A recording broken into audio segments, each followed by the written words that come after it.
Welcome to Go Home Heat, a wrestling podcast. Yes, this is pro a podcast on wrestling. Podcast. Wrestling, because NXT isn't sports entertainment. There's an argument there, but the guy we'd have it with isn't here right now, so we're going to move on. They start out with the old school insignia for pre-WWE wrestling, and they show highlights of that style of wrestling, black and white footage. They run a quote Vince McMahon had up across the thing about prepare to enjoy this wrestling, the quality of the pro athlete we have here. Boom, and they call it pro wrestling before they put Vince McMahon Sr.'s name on the board. And then they cut to NXT. And you have... I think are they going to stop using the term sports entertainment, just period now? I think this was a specific... They made a point of saying earlier today that that NXT does a very good version of paying tribute to past things while still moving the ball forward. I don't think Raw and SmackDown will change from sports entertainment. And the real reason why I think that is because sports entertainment allowed Vince to avoid paying certain taxes in certain arenas around the country. Oof. So I don't think he's ever going to change that unless those laws have changed, those tax laws have changed. Because he doesn't have to pay the same laws that, say, the Ravens have to play if they're playing in Baltimore, that kind of thing. Okay, but more importantly, they have a new setup at the arena. They called it State of the Art. It is a Thunderdome-style setup, but because it's not an arena, it goes straight up and down. So it has the TV, all of the... screens of the people watching from at home on their computers are kind of right closer to you. Then they have around the barricade plexiglass on the arena side. I mean, on the audience We're side. We're assuming. I can hear him slapping it, right? Yeah. I can hear him slapping the plexiglass. And chain link fence on the inside of that plexiglass. Just in case they were slapping it so hard it sounded like plexiglass. Okay. And then they claim they had 100 people around the arena. They said fans before the show. It was probably at least half NXT talent. So those fans looked really big and in very good condition. And then you saw the other guys who are fans. Now, Shotzi was losing her mind. Absolutely. Yeah, the whole pay-per-view. I love Shotzi. She needs to go to every wrestling event, and they should just film her and have that on its own show. She gets into it so much.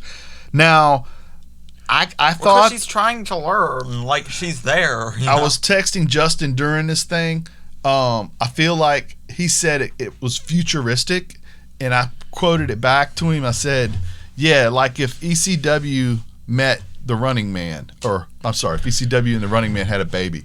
It was so crazy how it was kind of strange in the fact that they did preview like the old wrestling before they showed this futuristic thing. And I thought that was kind of not bad, but weird. The arena is awesome. Coincidence, is that the word? Coincidence? Coinky dink. That's how that's pronounced. Ka-winky dink. Okay, it was awesome. It had a hockey game feel to it, a hockey arena where they're slapping the glass as they're fighting. You actually got to hear chants that you haven't heard. Like we heard a Fight Forever chant, we heard a This Is Awesome chant, which you don't hear that much anymore because there just aren't normally audiences. Even though this was a select group of people who were getting to be there, it still gave this thing a feel I haven't had watching wrestling in a while. The arena certainly. Probably big fight feel.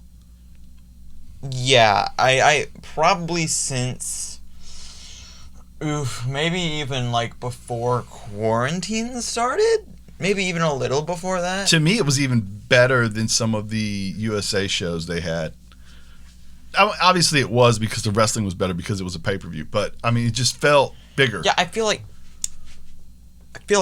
even just in general, this is probably one of the biggest fight feels probably since... If the pandemic goes away and they do decide they don't want to stick with the computerized people in the crowd, the piping in people's faces. I'm not the biggest fan of the piping in people's faces thing. But if they do want to keep that, I still hope they keep the standing room only around the ring and the plexiglass, because it's crazy cool what that does for this thing. Okay, now let's get into the matches. We start with Damian Priest versus Johnny Gargano for the North American title, and Johnny's just the best. And Priest has had amazing performances lately. Of course, he's been in the ring with great wrestlers. He had a match with Finn Balor that set Finn up for this world title shot. It's tremendous back and forth. Johnny's fantastic at telling stories. He winds up, eventually we get the balls kick and super kick combo, which is always good when the ref isn't looking.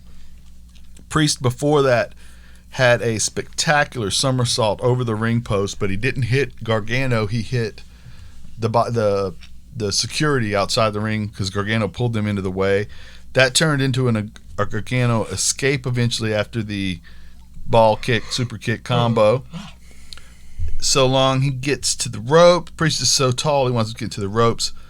Johnny gets Damian dead to rights for his tornado DDT, but that winds up getting turned into the reckoning. There were several times where Johnny tried to do things like Conradas and things like that or turning something into a DDT, and instead of climbing on him and pulling him to the ground, Damian was big enough to hold him and turn it into a different move, and he did that here, and that turned into a reckoning for the 1-2-3 finish. Priest is beginning to look like a star, which is what we had hoped for when he came over from Ring of Honor. Punishment came over, and just another incredible performance by a guy that calls himself, rightfully so, Johnny TakeOver. Agreed? I wouldn't go that far. It was a good match. It was by all means it was a good match, a real good match. I do think it did have some problems. Like, I wouldn't necessarily say it's a good match, but there's other stuff out there, like on this pay-per-view, that was better. Right. I saw this match, and I thought that's going to be match of the night, and it wasn't.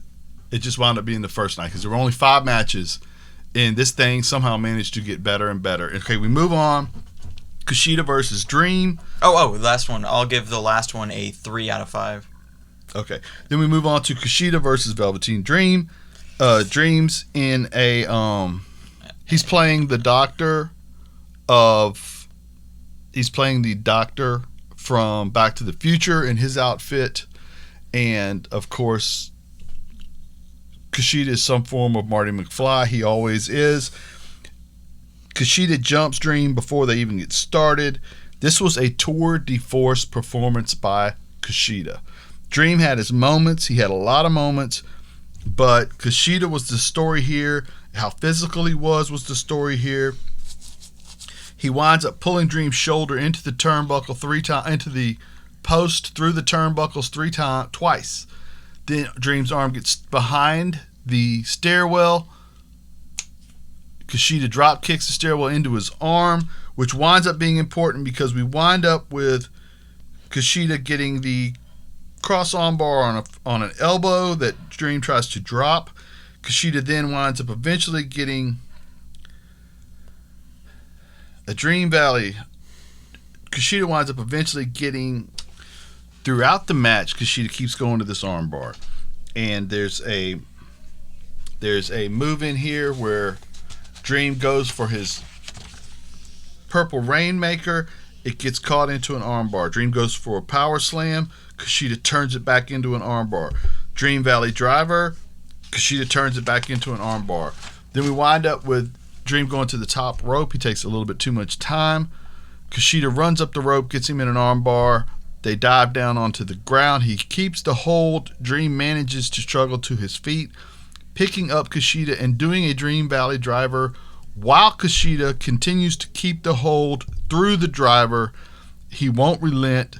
Dream winds up tapping out, and Kushida, after the win, continues the attack on Dream, and he just keeps pummeling him to the point where Dream is screaming bloody murder and pleading for him to stop, and he won't. They have to pull him off, and this was a very good match. It may not have been as good as the last match, but to sell Kushida as a killer, this was great. And if I don't know where they go from here with Kushida, because I don't know if, do you want him to continue this vicious side of him? Was it just because he was mad at this particular wrestler, or does he stay here? Because if he stays here, he's incredibly formidable. There's a part of me that wants to see him get into something with Escobar, but what they could wind up doing, I don't think Escobar's losing that belt right now. So don't waste our bullets. Let's go ahead and have him fight Finn. If he's going to lose a match, lose it to the champ. But keep this attitude and take it to the Prince. What do you think? I would agree to a certain extent, but I also don't think.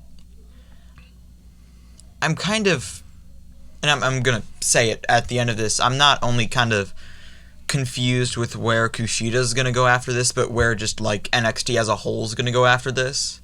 Because this does kind of feel like we're trying to finish this chapter, and it does kind of feel like, we're trying to start something anew. And I'm not gonna get into it now. I'm gonna get into it by the end of this, but I actually wonder where both of these guys are gonna go. Mainly the match. The match was good. Of course, I'm not talking about any controversies, but Velveteen Dream is a good wrestler. Kushida's a good wrestler. They're going to have a good match. That's mathematically, that's how that works. Okay, you want to rate it? Rate it 3 out of 5. Halloween Havoc is back. I give both these first two matches 4 pluses if we're going on a 5 scale. Just curious, just telling you what I think. Halloween Havoc is back, hosted by Shotzi Blackheart. They own the rights to Halloween Havoc. It was a traditional pay-per-view during the Nitro years. It was one I always looked forward to. And some of the great matches. It'll give the network an excuse to get people to watch some of the great matches that happened in WCW during this time frame. Some of those matches were a part of the 30-year career of a man being honored on Wednesday nights opposite this company. The bubbly guy. Yeah. Okay, but this is awesome. I love that. October 28th. Give that a shot if you get a chance. And I love Shotzi Blackheart. We just talked about her. Cruiserweight title. Santos Escobar, Isaiah Swerve Scott. Pre-story to this thing. Swerve had pinned Escobar multiple times prior to him gaining the belt, and then even post gaining the belt in multiple man matches that didn't involve the title being on the line. Mm-hmm. So we get into this match, and Swerve dominates early with submission moves and slick moves and aerial techniques. Swerve he admitted to the commentary team, who were great tonight. It was Vic Joseph, Wade Barrett, and Edge's wife. Because that's all she's known for. Yep, totally. The Glamazon. Totally didn't have a wrestling career. No. Totally didn't have a wrestling career. No. What's her name? Beth Phoenix. That's right. Beth Phoenix. It was escaping me. I got going on between my ears right now. I know. It's okay, so they were great tonight. Escape you. They were great tonight. And Joseph said that Swerve had decided to push the limits of the 205 title, 205 weight, in order to give him more strength dealing with a Escobar is not tall, but he is very stocky, and it baffles me how he's actually 205 pounds. But I assume if you walk up to him, he's 5'9". But he doesn't look that small on TV. And then Santos also winds up going kind of deep into his bag of tricks. We haven't seen him do some of these things before. I feel like this was his best performance so far, and he's had some pretty good ones. This was a great match. And he's a bruiser for a cruiserweight. And he winds up kind of should have lost, but his cohorts come running out. They help out a little bit there. Mendoza and Wild. Wild, I believe, Mendoza gets the referee's attention while Wild throws the belt to the champ, blah, blah, blah. We've heard this before. Obviously, this is going to be the end, but Swerve kicks out of the Phantom Driver. Nobody kicks out of the Phantom Driver. A guy named Ashante comes running out. He has been on NXT television a little bit lately, but it looks like he's going to get a push here in this division. Also, you got to remember, part of the NXT roster is technically the Cruiserweight division and 205 Live, because they can pull from all that show because the title is actually defended on NXT television. So he winds up helping to run those guys off. And then we get another one-on-one match. As they are continuing to fight on the outside of the ring, Swerve pulls away from a hold and falls and hits his head on the turnbuckle steel thing. It's called the turnbuckle tie belt, according to Wade Barrett. And he hit his head on the belt part. And he gets this faraway look in his eyes like he might be knocked out or whatever. He does a great job of acting here because I don't think he hit it as hard as it looked. No, absolutely not. He would be dead if he hit it as hard as it looked. Right. and so then, of course, what I loved about the finish here is instead of going for his standard finisher, Escobar puts him into a double underhook face buster and gets the pin here. It was a face buster with like a knee added onto it. Absolutely.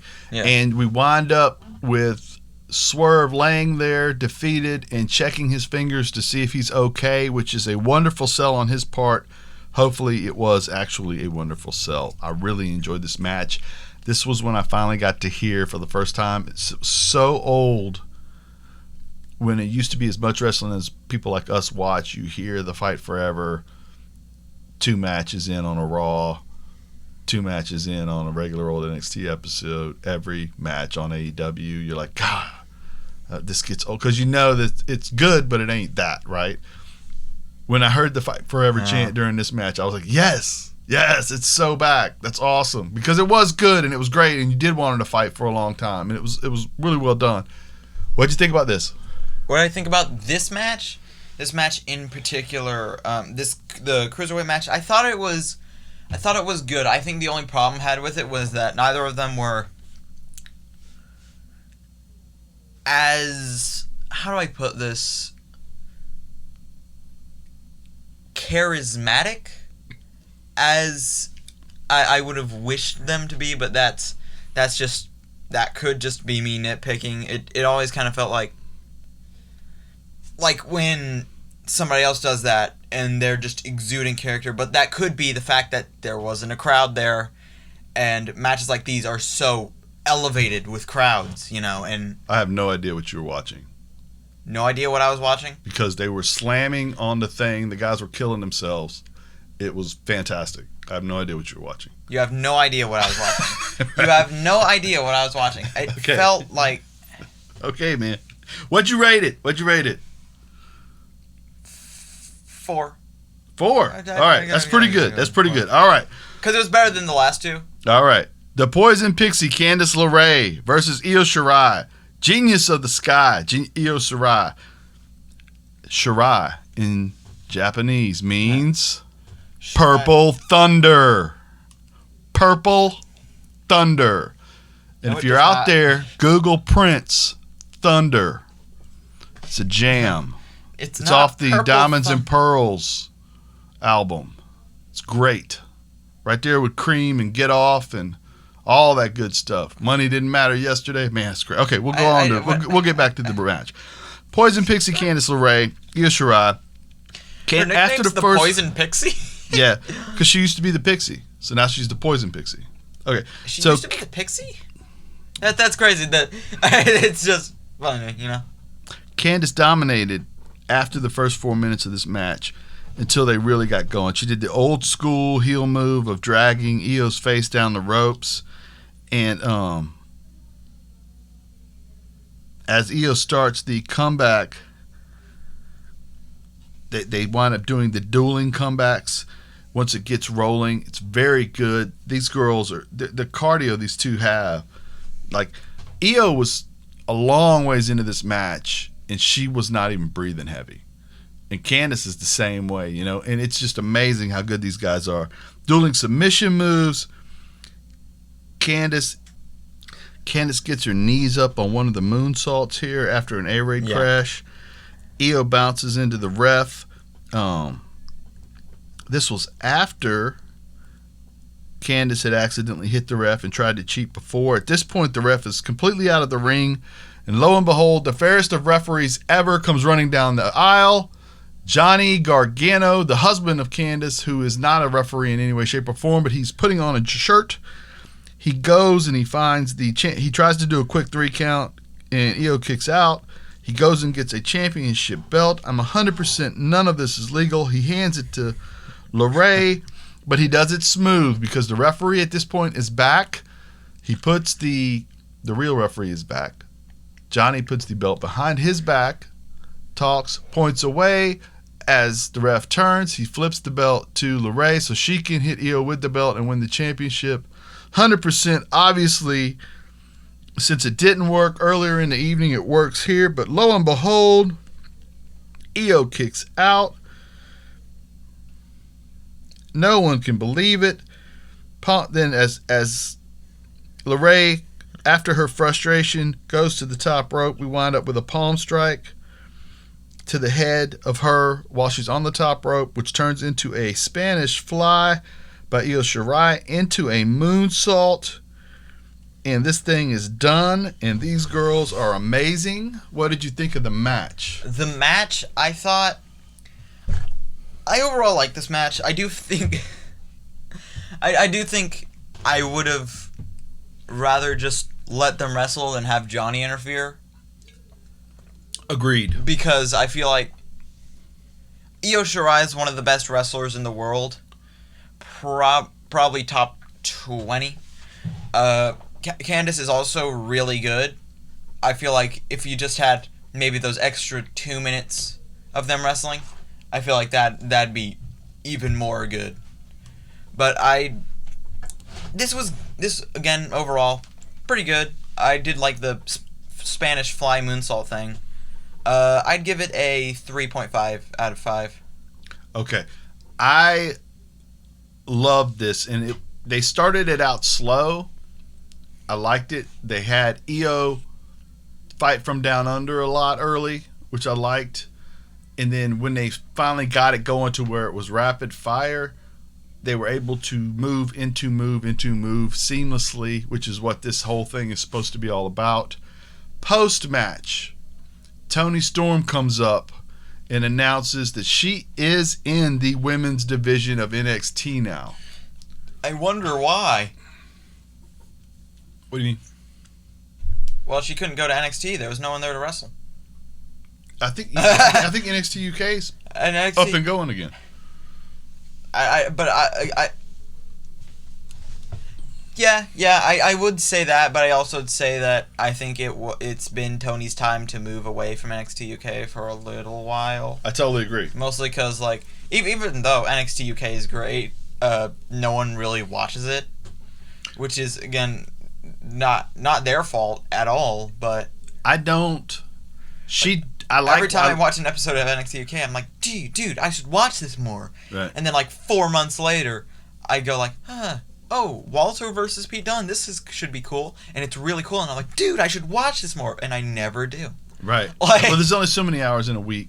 Absolutely. And there's so much. And I totally agree. as much as people forget about what the network does because we have so much on regular television now or New Japan, 205 is a good show. They're all good NXT shows. UK is a good show. They're great wrestlers in the world right now. And the women wrestling in the world is crazy. And to piggyback on that, Tony Storm just jumped into a division that was really, really good. And then we get the craziest thing of the night to me, in a night full of highs, was the motorcycle drives up. We're wondering who the green screened ex NXT performer is going to be. Rumors were Bo Dallas. Rumors were Bobby Roode, which of course was Bobby Roode wrestling on Monday Night Raw. It kind of threw that off a little bit. Yeah. And then all of a sudden, the motorcycle helmet is removed and it's Ember Moon. And Lord have mercy, we just added 2 great performers to a bunch of really great performers, along with Io, who is a great, great performer. Certainly, like, second best women's division in the world right now. It's great. I think every women's wrestler does their thing. I think. Oh, who's better? Stardom. No breath. We do Shotzi. And you're saying that was a 3.5 stars. Yeah. And now we have our main event of the evening: Finn Balor versus Kyle O'Reilly. They start out with a little amateur wrestling, MMA rolling around early, and they let it build. And as you would guess, O'Reilly dominates these moments when it's an amateur wrestling, MMA wrestling fight. Then Finn begins to change the script a little bit. When this is going on, Finn is fighting for his life because any submission move can end this thing, and he's almost got him cinched in the whole time here. So you have your champ on the defensive on the ground until he can manage to turn this thing into a pro wrestling match. And that's when Finn starts to shine. The Brazilian Jiu-Jitsu background of O'Reilly is showcased early. And then as Finn begins to hit his moves and O'Reilly has tired because he's been on the offensive the whole time, you have Finn throwing O'Reilly into the turnbuckles and chasing and doing those running chops that he does so well, and they're just brutal. And and now we're starting to get a little bit more of what Finn does. That turns into him eventually getting a kick to the stomach on O'Reilly, which O'Reilly sells like he got kicked in the liver. He rolls away. He starts like he's going to do something to Finn and collapses and rolls away like he's been kicked in the liver. And he sells that so well. And then we wind up with O'Reilly. Eventually, when he gets his comeback, he goes Muay Thai here, which is a Bobby Fish thing, which is a member of the Undisputed Era. I think that was actually like both their things. Which is great. They both did some of that, yeah. Which is great, Which is why they were such a good tag team. And he gets the multiple Muay Thai kicks into a leg sweep. Eventually, he turns this whole thing into underhook suplex roll-throughs, which I've never seen before. He's done it before. Okay. I've seen him do it before, specifically in when he was in Red Dragon and stuff. Yeah, it's pretty good. Amazing. And he broke it out, and it was wonderful. And then, of course, we wind up with him going to the liver again, with Finn going to that area again. O'Reilly got a Regalplex in. The whole thing is just so good. He gets Finn into a knee breaker, and Balor seamlessly rolls that into a sharpshooter, to which O'Reilly winds up. Dude, it was just so much high level pro wrestling from on the ground to exactly what you would think, because you have two guys that have been around the world learning and showcasing different techniques, and they did it all in this match. 20 minutes in, O'Reilly's taking these boots to his face, and that's when Finn kind of big times him and says, I do this every night. Yes. The point of that, dude, you're a tag team wrestler. You're starting to feel tired. I'm wearing you down. I do this every single night. When I get in here, I have to wrestle the whole time by myself. There's nobody for you to tag tonight. I thought that was well placed in the moment. He hits a Pele kick. It gets answered with a lariat from O'Reilly. We're back into it. We wind up where O'Reilly gets him into a guillotine headlock. He holds it long enough to weaken him to his knees, lets it go, goes with the knee to the head, turns that into a brain buster, into another armbar. Finn winds up stomping his way out on O'Reilly's head. Then he gets to the ropes. He winds up getting two. O'Reilly, this is where O'Reilly could win if he was going to. He gets two middle rope corkscrews on Finn and then turns that into a knee from the corner. He's on the top rope. He knees Finn, who's hung up on the ropes, in the ribs from the corner. Then he goes up to the top rope, turns that into another knee, and when he hits on that knee, he gets the heel hook in. Finn tries to get out by stomping his way out again, call back to earlier in the match, to which Kyle gets that leg, and now he's got both legs in heel hooks. How is Finn going to get out? He's in the middle of the ring, and he winds up, of course, crawling his way to the ropes. They have to break the hold. Then Finn winds up getting things his way. He hits his move. He finishes this thing off. And this match was absolutely incredible. What did you think? I thought this match was good. I thought it was real good. I thought that this was the best match these two could do together. And I thought that, because I didn't think more highly of Kyle O'Reilly, because I always thought really highly of Kyle O'Reilly, just because he's had so many great matches. Seriously, please dig up some of the matches he had with Red Dragon. There's a match he had with Shibata that's really good. Katsuyori Shibata in New Japan, that's really good. Please dig those up. Those are gems. Of course, I've always viewed Finn Balor very highly. I knew this match was going to be good, and it was about as good as I expected it to be. It was great, and I do agree with a lot of what you say, and I do agree with the fact that this was the first time pretty much ever during this year that I thought that I did get that big fight feel. Even if we're counting other companies, this is probably the first time since quarantine. Right. I get it. Maybe since this year, but I would have to fact check that. It totally had that. Things are right. Things. It feels right. Different. This is a big deal. Yeah.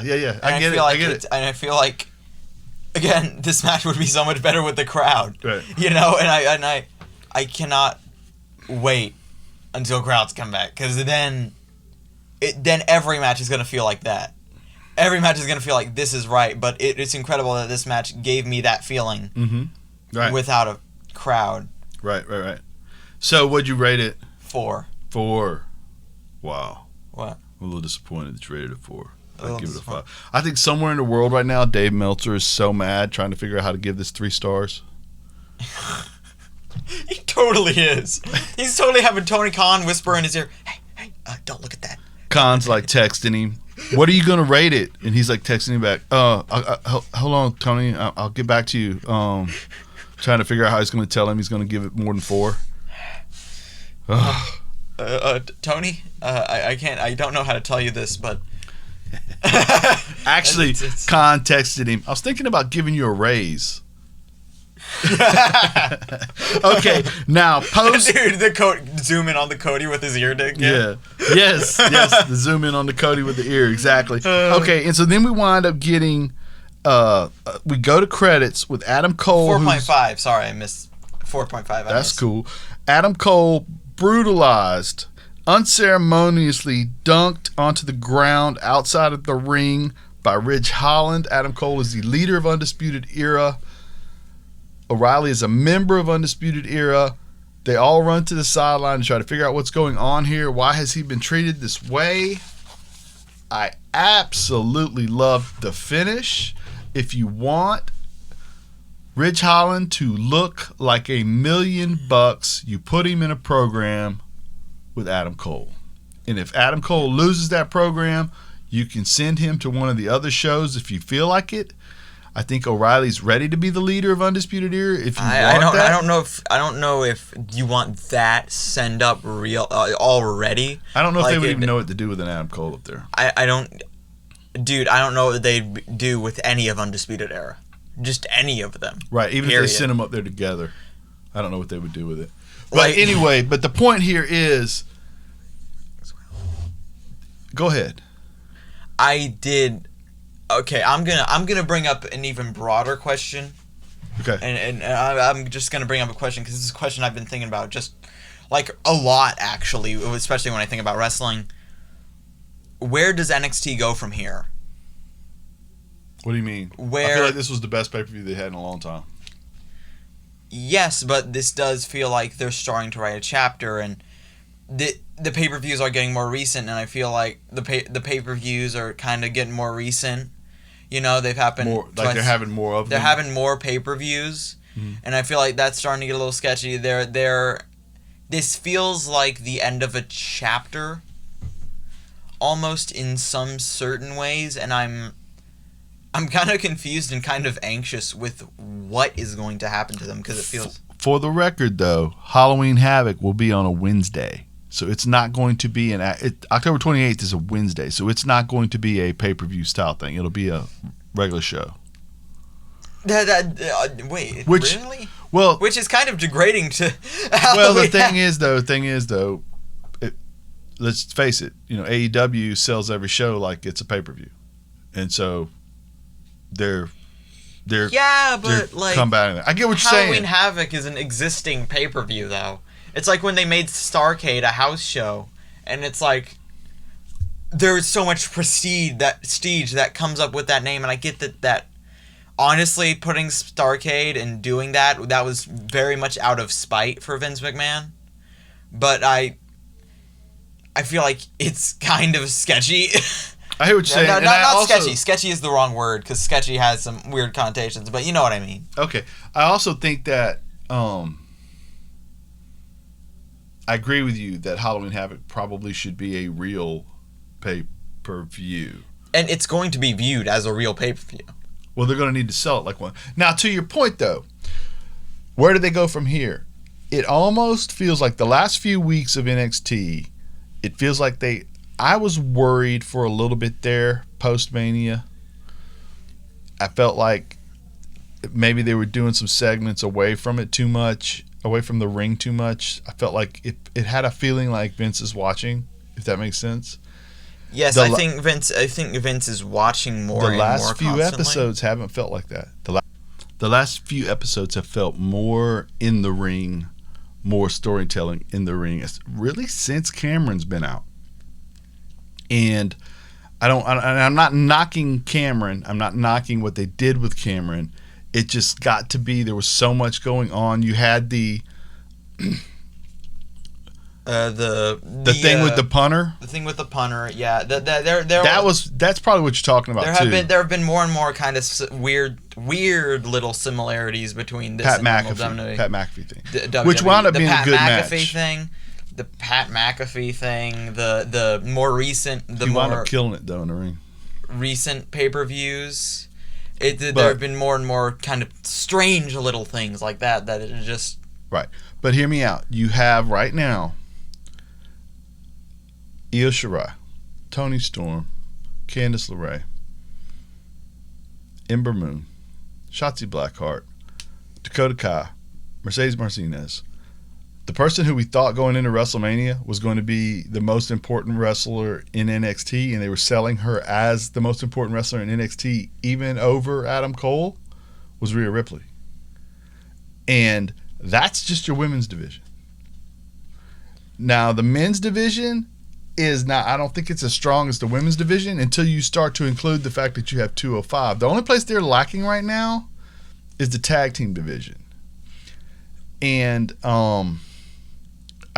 lacking's the wrong word. You have about, if Imperium leaves, it puts a pretty big gap in there, right? Yes, and I think Imperium is leaving because of NXT UK coming back. They have to. If UK comes back, Imperium has to go back. Yeah. In as a collective. Absolutely. But I really feel like, I think you're right. I think they just slammed the door shut on what we'd seen before, and going forward, we'll see what happens in the draft. Hopefully, there's a draft coming up. There's a draft in 2 weeks. Ooh, that could be something. That definitely. I don't want any. Well, I don't know about you. I don't want any main roster stars. I want it to stay exactly like it is with Finn. He's a main roster star, but you know what I'm saying. Ember Moon just came back. Correct, but I'm ready to stop it at this. They have, unless you want to bring down a tag team, right? Yeah. Unless you want to bring down a tag team, I don't want anybody else right now. You have enough talent to tell me stories for 2 hours a week and for 3 hours on a pay-per-view. I don't need anybody else here. The talent's there. If you bring in more people, they have to have more time. And this is the only show that I get to watch where the rest, not counting AEW or New Japan, but this is the only show under the WWE umbrella that I get to sit down and watch 8 to 10 minute matches, a lot of them, and I want to keep that. Yes, and mostly yes, because I do feel like they kind of dipped their toes in the water with the Pat McAfee thing, and that kind of didn't come out well, and I think they're gonna just go, all right, now we have to do our thing, right? And I think that's one of the situations that can come out of this. And one huge advantage that NXT actually has over the other brands is there's only 2 people in the world that have ever been able to tell Vince no a lot. Well, 3. Shawn Michaels, Hunter, and Undertaker. 2 of those 3 work here. So they can say, look, dude, I get it. We're not as popular as AEW, but we're getting 700,000 folks a week. That's way more than we're watching on the network. You're making money off of something you used to lose money on. Just be cool. This is great. And if you let us do what we do, we're going to eventually get back in the heart of fans where we were before all this started. If you get involved, then we're never going to get that spot back in the heart of fans because it's just going to be SmackDown Raw Light. Right? Yeah. I wouldn't say SmackDown Raw Light. If that's how it turns out, I'd just say like SmackDown Raw, but I do feel like that, and I've been thinking about that a lot, just how many situations and places this could end up. Yeah. And how many paths there are to this, because it could go downhill and just crash, but it could go uphill and be what it was when crowds were a thing. Well, and I just would, for NXT and AEW, I wish they'd be on different nights because, first of all, I enjoy both shows. Second of all, I feel like they could both get to a mill if they were on different nights. But I just want them to be on different nights so people stop whining about the ratings. Right. It's so annoying. Okay, we're about to wrap this up, guys. But yeah. My last thought is, one thing that drives me crazy is when you go on Twitter at 9:02 and people are answering which show was better, or people are going on their live podcast feeds and they're going, I'm going to review both shows right now. How did you watch both shows? Did you have an earbud in each ear? Did you like There's have no way 2 you watch TVs? both shows. You had one TV in front of you, one behind you every now and then you looked over? Right. And even if one guy watched one show and another guy watched another show, to me it's not a legitimate like if you are argument, a human being that needs to sleep and eat. Like well, at 9:02 you can't watch both shows. No, because it ended at 9. Both shows, 4 hours just ended at 9. Okay? Absolutely. Now we're gonna wrap it up. I had a great time. Did you enjoy yourself? I enjoyed it. I did think there was some overall kind of maybe a little theme issues, but nothing to really get all angry about. And I feel like I'd give this pay-per-view a 4 out of 5. We watched 2 completely different shows. I thought this thing was awesome, and I'll give it an awesome out of awesomeness. For the Go Home You Kid Ray. For me, KP, we're going to wrap this thing up. This has been a special edition covering the NXT TakeOver 31. Go Go copyright home. 2020. Go home.